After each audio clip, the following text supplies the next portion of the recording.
வணக்கம். மற்றுமொரு அறிவியல் தொடரிலே நாங்கள் உங்களை காண்கின்றோம். மிகுந்த மகிழ்ச்சி அடைகின்றேன். பல காரணங்கள். இதிலே முக்கியமாக நான் இங்கே உங்களோடு இந்த 10-2 அதாவது 10 தொடரிலே 2வது பிரிவை 1 மாதத்துக்கு முன்னர் நாம் வெளியிட்டிருந்தோம். அதற்கு நீங்கள் மிகுந்த வரவேற்பை தந்திருக்கிறீர்கள். எனக்கு மிகுந்த மகிழ்ச்சியான ஒரு விடயம். அந்த வரவேற்பை நீங்கள் அந்த காணொளிக்கு நீங்கள் கொடுத்தது பல காரணங்களுக்கு அடிப்படையிலே என்று கருத இடமுண்டு. ஒன்று, இது மிகவும் முக்கியமான ஒரு விடயம். நாம் நமது மூதாதையருடைய வரலாற்றை அறிகின்றோம் என்ற ஒரு ஆர்வம். மற்றது எமது தமிழ் மக்கள் இப்பொழுது இந்த உண்மைகளை அறிகிறதில் கொஞ்சம் ஆர்வம் காட்டி வருகிறார்கள் என்ற ஒரு ஒரு எண்ண கோட்பாடும் அதில் இருக்கின்றது. அதை தான் முக்கியமானது. நாம் தமிழர்களாகிய நாம் அறிவிலே ஏனைய இனங்களோடு ஒப்பிடுகின்ற பொழுது, மேற்கு நாடுகளிலே வாழ்கின்ற மனித இனங்களோடு ஒப்பிடுகின்ற பொழுது அறிவை அறிவதில் மிக பிந்தி நிற்கின்றோம். அதை பற்றி நாங்கள் கவலைப்படுவதே இல்லை. ஆனால் இப்பொழுது அதனுடைய அந்த ட்ரெண்ட் மாறிக்கொண்டு போகின்றது. தமிழ் மக்கள் அறிவை பெற்றுக்கொள்வதில் ஆர்வம் காட்ட தொடங்கி இருக்கிறார்கள் என்ற அந்த செய்தியையும் அது தாங்கி வருகின்றது. இதுவரையிலே இந்த 10-2 காணொளிக்கு 480க்கு மேற்பட்ட பார்வைகள் கிடைத்திருக்கின்றது. அந்த பெருமையும் சிறப்பும் உங்கள் அனைவருக்குமே சாரும். நான் அதற்காக உங்கள் அனைவருக்கும் நன்றி கூறுகின்றேன். அத்தோடு அநேகம் பேர் அந்த காணொளிக்கு கருத்து கூறவில்லை. 2 பேர் மட்டுமே கருத்து கூறியிருக்கிறார்கள்.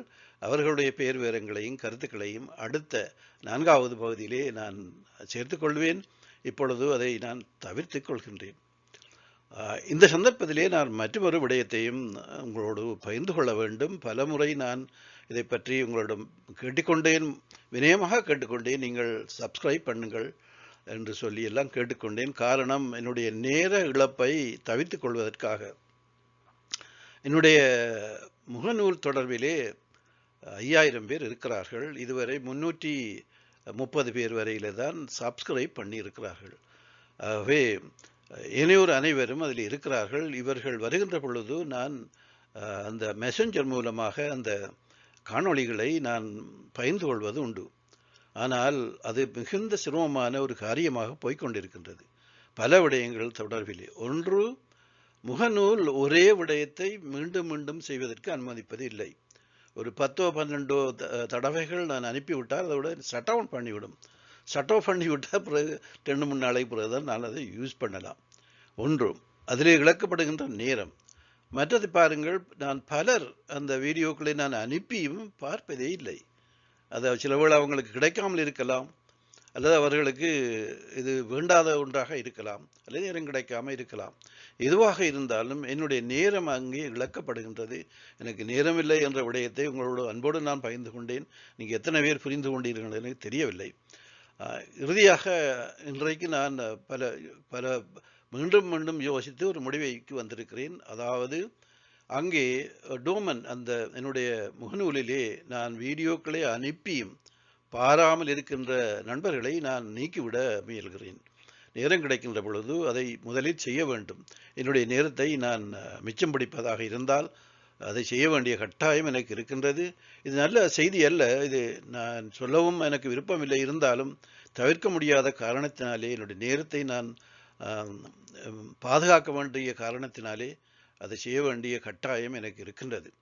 உங்களுக்கு உள்ள நன்மை என்னவென்றால், உங்களுடைய பிறந்த நாள், உங்களுடைய குழந்தையினுடைய பிறந்த நாள், மனைவி மக்களுடைய பிறந்த நாள் போன்றவற்றை நீங்கள் அதில் என்னுடைய முகநூலிலே போடுகின்ற பொழுது அது 5000 பேருக்கு சென்று சேர்கின்றது இலகுவாகவே.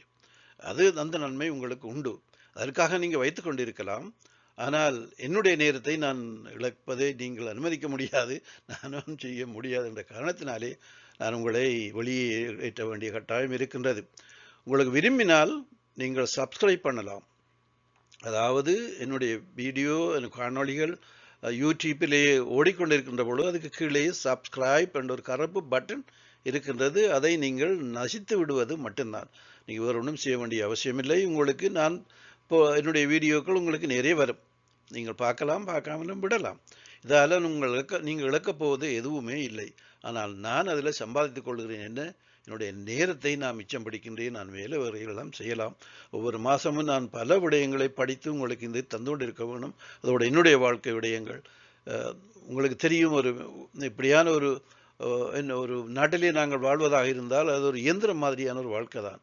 எமது கிழக்கு நாடுகளை போன்ற வாழ்க்கை அல்ல. இங்கே எப்பொழுதும் வேலை செய்ய வேண்டும், ஏதாவது செய்ய வேண்டும், பில் கட்ட வேணும் போன்ற விடயங்கள் உங்களுக்கு தெரியுமும் என்று நினைக்கின்றேன். பலருக்கு கஷ்டமான ஒரு நாடு, மிகவும் சுறுசுறுப்பான நாடு, எப்பொழுதும் உழைத்து கொண்டிருக்க வேண்டும். நேரம் என்பது மிகவும் பெருமதியானது என்ற காரணத்தினாலே தயவுசெய்து சப்ஸ்கிரைப் பண்ணுங்கள். உங்களுக்கு விரும்பினால் இதுதான் நான் கேட்டுக்கொள்கின்ற கடைசி முறை என்று நினைக்கின்றேன், மன்னிக்க வேண்டும். நீங்கள் இந்த வீடியோவை பாராமல் இருந்தால் நான் உங்களை வெளியேற்ற வேண்டிய கட்டாயம் எனக்கு உண்டு. நீங்கள் யாராவது சப்ஸ்கிரைப் பண்ணினால் உங்களோட பெயரை யூடியூப்பிலே எழுதி விடுங்கள். அதை நான் பாதுகாப்பாக வைத்திருப்பேன். நான் உங்களை எடுக்க மாட்டேன், அப்படியே இருக்கும், அது விட்டு விடுவேன் என்ற செய்தியையும் நான் உங்களோடு இந்த சந்தர்ப்பத்திலே நான் பகிர்ந்து கொள்கின்றேன். தயவுசெய்து மன்னிக்க வேண்டும், முடியாது. நான் பல முறை கேட்டும் அதை நீங்கள் செய்யவில்லை. உங்களுக்கு ஏதோ பிரச்சனை இருக்கிறதோ அல்லது உங்களுக்கு தெரியாதோ அல்லது நீங்கள் விரும்பவில்லையோ எல்லாம் அந்த காரணமில்லை, எனக்கு அவசியமில்லை. அது உங்களோட சொந்த காரணம், என்னுடைய காரணம், என்னுடைய நேர இழப்பு. அதை நான் பாதுகாப்பதற்காக உங்களோட பெயரை நான் அகற்றுகிறேன் என்ற செய்தியையும் நான் இந்த தருணத்திலே உங்களோடு பகிர்ந்து கொள்கின்றேன். மிக்க மகிழ்ச்சி. நீங்கள் சப்ஸ்கிரைப் பண்ணால் உங்கள் அனைவருக்கும் நான் நன்றி கூறுவேன். அதால் எனக்கு ஒன்றும் இல்லை, உங்களுக்கும் ஒன்றும் இல்லை. தயவு செய்யுங்கள் அல்லது செய்யாமல் விடுங்கள், உங்களுடைய தெரிவு. இப்பொழுது நாம் விடயத்துக்கு வருவோம். கடந்த இந்த சைரஸ் அகதிகள், சைரஸ் கிரகத்திலே வாழ்ந்த யுத்த வீரர்கள் ஒரு புதிய இனத்தை அவர்கள் ஆக்கியிருந்தார்கள் என்ற விடயமும், அந்த யுத்த வீரர்கள் நடந்து கொண்ட முறையினாலே அவர்களை அழிக்க வேண்டிய கட்டாயம் அவர்களுக்கு ஏற்பட்ட பொழுது அதை அறிந்த அந்த யுத்த வீரர்கள் எல்லாம் அங்கே இருந்து புறப்பட்டு பிரபஞ்சத்திலே உள்ள பல பகுதிகளுக்கும் சென்று குடியேறினார்கள் என்றும், அதிலே ஒரு பகுதியினர் நாம் வாழ்கின்ற பால்வழியினுடைய சூரியனின் புறத்தே போய் குடியேறி இருந்தார்கள் என்றும், மறுபகுதியினர் எமது சூரிய குடும்பத்தை நோக்கி வந்து செவ்வாய், மெலோனா ஆகிய 2 கிரகங்களிலும் குடியேறி இருந்தார்கள். இதிலே செவ்வாய் கிரகத்திலே குடியேறி இருந்த மனிதர்கள் தொடர்ந்தும் அங்கே இருக்க முடியாத சூழல்கள் ஏற்பட்ட காரணத்தினாலே அங்கே இருந்து வெளியேறி அங்கே இருந்து 2ஆக பிரிந்து ஒரு பிரிவினர் மெலோனா என்ற கிரகத்துக்கும் மறுபகுதியினர் நாம் வாழ்கின்ற பூமிக்கும் வந்து சேர்ந்தார்கள். நாம் வாழ்ந்த பூமியிலே வேறு மனிதர்கள் இருக்கவில்லை. எங்களோட பூமியிலே சைரஸ் கிரகத்திலே இருந்து அகதிகள் அல்ல, குற்றவாளிகளாக, குற்றங்காணப்பட்ட மனிதர்களாக அனுப்பப்பட்ட குற்றவாளிகளும் எமது கிரகத்திலே, எமது பூமியிலே பரிணாமடைந்த பூரண வளர்ச்சி அடையாத மனிதர்களும், மிருகம், மனிதர் என்ற அந்த இடப்பட்ட காலத்திலே உள்ள மனிதர்களும் அங்கே வாழ்ந்தார்கள். அந்த நேரத்திலே அவர்களோட அந்த குற்றவாளிகள் எல்லாம் கலந்து ஒரு புதிய இனத்தை அங்கே உருவாக்கியிருந்த அந்த சந்தர்ப்பத்திலே, அதே சந்தர்ப்பத்தில் தான் இந்த செவ்வாய் கிரகத்திலே இருந்த மனிதர்கள் பூமிக்கு சென்று சேர்கிறார்கள். மெலோனா கிரகத்திலே ஏற்கனவே நேரடியாக சைரஸிலிருந்து வந்த மனிதர்கள் மெலோனாவிலே குடியேறி இருந்தார்கள். அது ஒரு பொருத்தமான கிரகமாக இருந்தது மனித வாழ்க்கைக்கு. அந்த காலத்திலே 3 கிரகங்கள் மனித வாழ்க்கைக்கு பொருத்தமாக இருந்தன. அதாவது இன்றைக்கு 75,000 ஆண்டுகளுக்கு முன்னர் வரை. அதிலே ஒன்று மெலோனா, அடுத்தது செவ்வாய். இந்த 2 தான் மிக முக்கியமான நல்ல சூழலை கொண்டு, மனித வாழ்வுக்கு ஏற்ற சூழலை கொண்டு இருந்த கிரகம். பூமி அப்படி இருக்கவில்லை. பூமிக்கு வேறு தேவைகள் தேவைப்பட்டது. மனிதர் வாழப்போகிற மனிதர்களுக்கு ஸ்கெலட்டன் ரீதியான சில மாற்றங்கள் அங்கே தேவைப்பட்டிருந்தது. அதை அந்த விஞ்ஞானிகள் அவர்களுக்கு செய்து உதவினார்கள் என்ற விடயங்களை நாங்கள் அறிந்து கொண்டோம். இப்பொழுது இந்த பிரிவிலேயே இந்த 2 கிரகங்களுக்கும் சென்ற மனிதர்கள் பிரிவிலே 5 இன மக்கள் இருந்தார்கள் என்ற செய்தியையும் நான் அந்த 10:2 உங்களோடு பகிர்ந்து கொண்டேன். இப்பொழுது அதை நான் உங்களுக்கு ஞாபகப்படுத்த, பல மில்லியன் வருடங்களுக்கு பின்னர் மெலோனாவுக்கு குடிபெயர்ந்த அந்த மனிதர்கள் அங்கே வாழ்ந்த மனிதர்களோடு கலந்து வாழ்ந்தார்கள். அவ்வாறு வாழ்ந்த காலத்திலே அங்கே 470 மில்லியன் மனிதர்கள் அங்கே பெருகியிருந்தார்கள். இந்த சந்தர்ப்பத்திலே அங்கே ஒரு நிகழ்வு நடைபெற்றது. இது எதிர்பாராத ஒரு நிகழ்வு. அந்த நேரத்திலே அந்த கிரகத்தை அண்மி வந்த மற்றும் ஒரு உலா வருகின்ற கிரகம், அதை ஓண்டர் என்று சொல்வார்கள், டிஸ்ட்ரோயர் என்று சொல்வார்கள். இதுக்கு காரணம் அது போற இடமெல்லாம் கிரகங்களை அழிப்பதும் அந்த ஆக்கினைகளை செய்வதுதான். அதுதான் செய்து கொண்டிருந்தது. தொடர்ந்து இப்பொழுதும் அதுதான் அப்படித்தான் செய்து. ஆனால் இப்பொழுது அது நிப்பாட்டப்பட்டு விட்டது அந்த மனிதர்களாலே. இனிமேல் அந்த அழிவு ஒன்றையும் செய்ய முடியாது. இதுவரை காலமும் 1970ஆம் ஆண்டு வரையும் செய்த பூமியில் நடந்த அழிவுகளுக்கு எல்லாம் இந்த கிரகம்தான் காரணம். இதுக்கு ஒரு சுற்றுவட்ட பாதை ஒன்று கிடையாது. அதுக்கு காரணம் எங்களோட கிரக கூட்டத்திலே அது உருவாகவில்லை.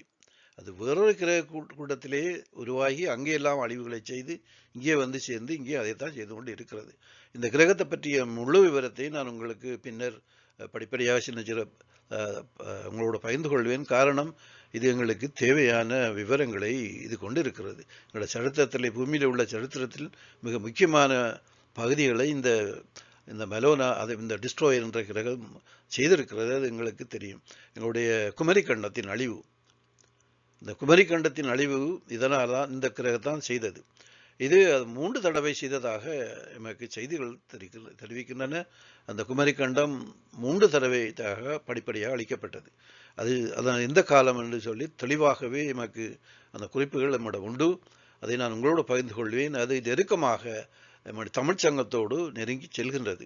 முதல் தரம் எப்போது அளித்தது, 2வது தரம் எப்போது அளித்தது, இறுதியாக 3வது தரம் எப்போது அளித்தது என்ற அந்த ஆண்டு விவரங்கள் நம்மிடம் உண்டு. அதை நான் பின்னர் உங்களோடு பகிர்ந்து கொள்வேன். அப்போது அந்த அருகிலே, அந்த பெலோனாவுக்கு அந்த அருகிலே அந்த கிரகம் வந்த பொழுது அந்த மெலோனா கிரகம் தூக்கி வீசப்பட்டது. அது காரணம், இந்த டிஸ்ட்ரோயர் ஒரு பெரிய ஒரு கிரகம். அப்போ உருவங்கள் பெருக்க பெருக்க அதனுடைய ஈர்ப்பு சக்தி அதிகரிக்கும் என்றது உங்களுக்கு தெரிந்த விடயம். அந்த ஈர்ப்பு சக்தியினுடைய அதிகம் என்ற காரணத்தினாலே சின்ன கிரகங்களுக்கு அருகிலே போகின்ற பொழுது அதை தூக்கி எறிந்து விடுகின்றது. அவ்வாறு தூக்கி எறிந்த பொழுது அது இடத்திலிருந்து வேறு இடத்துக்கு எறியப்பட்டு அங்கே இருந்த மனிதர்கள் கிட்டத்தட்ட 14 மில்லியனை தவிர 456 மில்லியன் மக்கள் இறந்து போனார்கள். அந்த மெலோனாவிலே வசித்த மக்களில் 470 மில்லியன் மக்களில் 14 மில்லியன் மக்கள் மட்டுமே மிகுந்திருந்தார்கள். ஏனைய அனைவருமே அங்கே அழிக்கப்பட்டு விட்டார்கள். அந்த டிஸ்ட்ரோயரினுடைய அந்த தாக்கத்தினாலே, தூக்கி எறிந்த காரணத்தினாலே. இந்த மெலோனா கிரகம் டிஸ்ட்ரோயர் தூக்கி எறிந்து அங்கே வாழ்ந்த அனைத்து மக்களையும் 14 மில்லியன் தவிர ஏனைய, அதாவது 456 மில்லியன் மக்களை அவர்கள் அழித்திருந்தார்கள். அந்த நிகழ்வு அழித்து விட்டது. அந்த 14 மில்லியன் மக்களும் மிகுந்த சிரமத்தோடு தொடர்ந்தும் அங்கே வாழ்ந்தார்கள். அந்த காரணம், அந்த கிரகம் தூக்கி எறியப்பட்டாலும் நிலைத்திருந்தது என்ற காரணத்தினாலே அங்கே அந்த மனிதர்கள் 14 மில்லியன் மனிதர்களும் மிகுந்த சிரமத்தின் பின் பல பில்லியன் ஆண்டுகளுக்கு பின்னர் 52 மில்லியனாக தமது இனத்தினுடைய தொகையை அவர்கள் பெருக்கியிருந்தார்கள். இந்த வேளையிலே தான் மெலோனாவினுடைய இறுதி கால நிகழ்வு நடைபெறுகின்றது. நமக்கு தெரியும், அங்கே போய் குடியேறியிருந்தவர்கள் யுத்த வீரர்கள். அவர்களுக்கு யுத்த வீரர்களுக்கான பண்புகள் எல்லாம் புகுத்தப்பட்டிருந்தது என்றும், மனித நடத்தைகளுக்குரிய பண்புகள் குறைத்து, ஆயுள் குறைத்து, அறிவு குறைத்து செய்யப்பட்ட மனிதர்கள் என்ற விடயத்தை நான் முன்னர் உங்களோடு பகிர்ந்து கொண்டிருந்தேன். அதே மனிதர்கள் அங்கே போன மனிதர்களும் இருந்த மனிதர்களோடு சேர்ந்து வாழ்ந்தாலும் அவர்களுக்கிடையே எப்பொழுதுமே யுத்தம் நடந்து நடைபெற்று அவங்களுடைய யுத்தத்தை நிறுத்த முடியவில்லை. யாரும் அவங்களோட யுத்தத்தை நிறுத்துவதற்கு அவர்களோட தலையிடவும் இல்லை. பிளிஜாரன் ஃபெடரேஷன் கூட தலையிடவில்லை, விட்டுவிட்டார்கள் அப்படியே. ஏன்னா அவர்கள் அழிய வேணும் என்பதுதான் அவருடைய எதிர்பார்ப்பாக அந்த காலத்தில் இருந்தது, அந்த சைரஸ் மனிதருடைய எதிர்பார்ப்பு. ஆனால் அவர்கள் தெரிந்திருந்தார்களோ இல்லையோ தெரியாது. இங்கே குடியேறி இருக்கிறார்கள் இந்த கிரகத்திலே என்று அந்த சைரஸ் மனிதர்கள் அறிந்திருக்கக்கூடும். அது எங்கள கிரகத்திலே இருந்து அதிக தூரத்தில் அல்ல, ஒரு 8.6 ஒளி வருடத்துக்கு அங்கெல்லாம் இருக்கிறது. ஏதோ ஒரு காரணத்தாலே யாரும் தலையிடவில்லை. அவர்கள் என்ன செய்தார்கள் என்றால், அந்த ஒரு பகுதி, இந்த யுத்தம் செய்த பகுதியிலே ஒரு பகுதியினர் அந்த கிரகத்திலே காணப்பட்ட ஒரு பெரிய எரிமலையின் அந்த சேம்பருக்குள்ளே, அதாவது அந்த எரிமலை குழம்புக்குள்ளே ஒரு கடல் நீரை பாய்ச்சி விட்டார்கள். அந்த கடல் நீர் அங்கே நிரம்பி அந்த எரிமலை சிதறி வெடித்து சிதறிய பொழுது அந்த மெலோனா துண்டு துண்டாக சிதறி போய்விட்டது. இங்கே யாருமே இருக்கவில்லை. அந்த எரிமலை வெடித்து சிதறியதும் அந்த கிரகம் முற்றாக அழிந்து போய்விட்டது. அங்கே யாருமே மிகுந்திருக்கவில்லை. இப்பொழுது அங்கே மிகுந்திருப்பது, அதாவது 52 மில்லியன் மக்களும் அப்படியே அந்த கிரகத்தோடு அழிந்து போனார்கள். அந்த நிகழ்வு நடந்ததும் பூமியிலே இருந்த மக்களோடு இருந்த மெலனோவுக்கு இருந்த தொடர்பு பூமியில் இருந்த மக்களுக்கு அற்று போய்விட்டது. அவர்களுக்கு என்ன நடந்தது அங்கே தெரியவில்லை. இது முடிந்துவிட்டது.